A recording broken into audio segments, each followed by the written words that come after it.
Bismillahirrahmanirrahim. Assalamualaikum warahmatullahi wabarakatuh. Alhamdulillah, wassalatu wassalamu ala rasulillah wa ala alihi wa sahbihi wa man walah wa ba'd. Hadirin bukan Allah subhanahu wa ta'ala. Allah subhanahu wa ta'ala memerintahkan kita untuk membaca Al-Quran. Wa Qur'an al-fajri inna Qur'an al-fajri kana mashhuda. Dan membaca Al-Quran di waktu fajar, sesungguhnya membaca Al-Quran di waktu fajar adalah menjadi perbuatan yang disaksikan. Juga Allah subhanahu wa ta'ala mengatakan warattilil Qur'ana tartila, dan bacalah Al-Quran dengan tartil. Maka perintah Allah subhanahu wa ta'ala bukan hanya mencakup bacaan sebanyak mana kita sudah membaca, target apa yang sudah kita capai dalam bacaan. Tetapi bacaan kita juga harus tartil, yaitu membacanya dengan tidak terburu-buru, membacanya dengan mengikuti kaidah-kaidah bacaan yang telah dicontohkan Rasulullah SAW. Kata sahabat ridwanullahi alaihim, كانت قراءة النبي صلى الله عليه وسلم كانت قراءته صلى الله عليه وسلم مدا. Bacaan Rasulullah sallallahu alaihi wasallam itu panjang. Artinya tidak terburu-buru, perlahan. Inilah yang dimaksud dengan tartil. Mengapa kita harus membaca dengan tartil?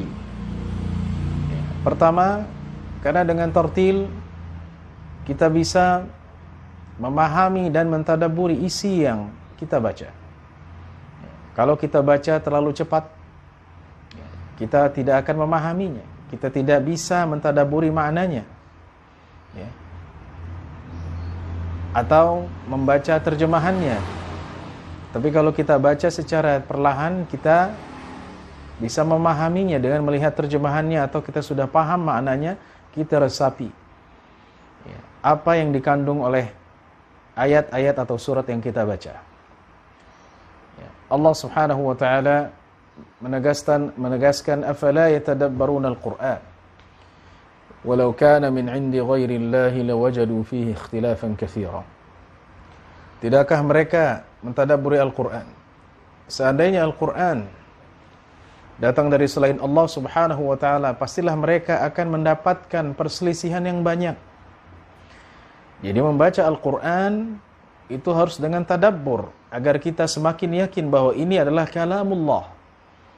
Ini adalah diturunkan dari Allah subhanahu wa ta'ala. Juga Allah mengatakan afala yatadabbaruna al-Qur'ana am ala qulubin aqfaluha. Tidakkah mereka mentadabburi Al-Qur'an? Apakah hati mereka sudah terkunci? Jadi orang yang tidak mentadabburi Al-Qur'an adalah orang-orang yang dikunci hatinya menurut ayat tadi. Na'udzubillah. Dengan membaca sesuai dengan kaidah-kaidah, dengan membaca dengan tartil, membaca Al-Quran dengan tartil, diharapkan kita bisa merenungi, meresapi maknanya, mentadabburi isinya, dan kita menjadi orang-orang yang khusyuk, yang tunduk kepada Allah subhanahu wa ta'ala. Itu adalah faidah yang pertama dan manfaat dari membaca Al-Quran dengan tartil. Yang kedua, membaca Quran dengan tartil, faidahnya adalah kita bisa membaca sesuai dengan hukum-hukum tilawah. Sebagaimana Rasulullah SAW membacanya dengan hukum-hukum tilawah, dengan tajwid. Karena Rasulullah SAW bacaannya adalah sebaik-baiknya bacaan.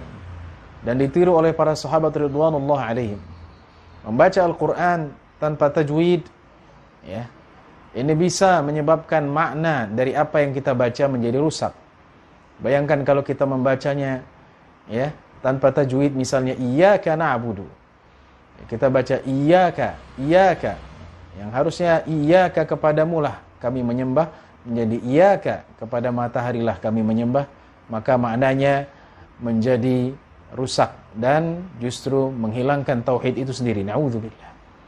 Maka faedah yang kedua, kita membaca dengan tartil agar kita bisa membaca Al-Quran sebagaimana diturunkan kepada Nabi sallallahu alaihi wasallam, dengan bacaan yang fasih, dengan tilawah yang sahihah, yang benar, sesuai dengan hukum-hukum tilawah yang diajarkan Rasulullah sallallahu alaihi wasallam.